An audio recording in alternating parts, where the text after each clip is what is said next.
ஏழு எவ்வளவு பெரிய ஆள் தெரியுமா? இலவசமா கல்வி கொடுத்தாரே கர்ம வீரர் காமராசர், அவரு எனக்கு தெரிஞ்ச பெரிய ஆள்.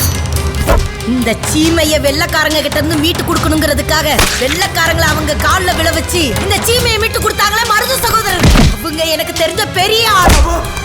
எல்லாத்துக்கும் மேல பசுமோன் முத்துராமலிங்க தேவர் ஐயா, முருக பெருமானோட அம்சம். இப்படி எத்தனையோ பெரியவங்களே எனக்கு தெரியும். தாய் மாமன், நான் தாய்க்கு மேல சார். காட்டுக்கு ராஜாவா இருக்கிறது முக்கியம் இல்ல,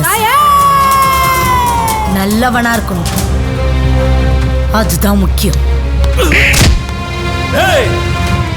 உன்னை இங்கேயே கொண்டு போட்டா கூட கேட்கறதுக்கு ஒரு நாதி கிடையாது. சிவனா இருந்தாலும் சரி, ராமரா இருந்தாலும் சரி, இயேசுவா இருந்தாலும் சரி, அல்லாவா இருந்தாலும் சரி, நமக்கு மேல ஒரு சக்தி இருக்குன்னு பயந்து வாழணும். நம்ம தான் இந்த உலகத்துல எல்லாம்னு நினைச்சிட்டு ஆடணும்னு வச்சுக்கோங்களேன், மேல இருக்கிறவ எல்லாத்தையும் பார்த்துட்டு ஆடுற வரைக்கும் ஆடுன்னு பார்த்துட்டு தான் இருப்பான். என்னைக்காவது அவனுக்கு மண்டை சூடு தலைக்கு ஏறி தர்மத்தை கையில எடுத்துட்டு ஆடுனான்னு வச்சுக்கேன், இன்னைக்கு அவன் ஆட்டத்துக்கு முன்னாடி நீங்க யாரும் நிக்க முடியாது. அதே கடவுள் தான் தர்மத்தை எங்க கையில கொடுத்து ஆடுங்கன்னு சொல்லி அனுப்பிட்டான். எங்க ஆட்டத்தை யாரு நினைச்சாலும் நிறுத்த முடியாது. ஏய், நினைச்ச நிறுத்தி காட்டிடா பார்க்கலாம்.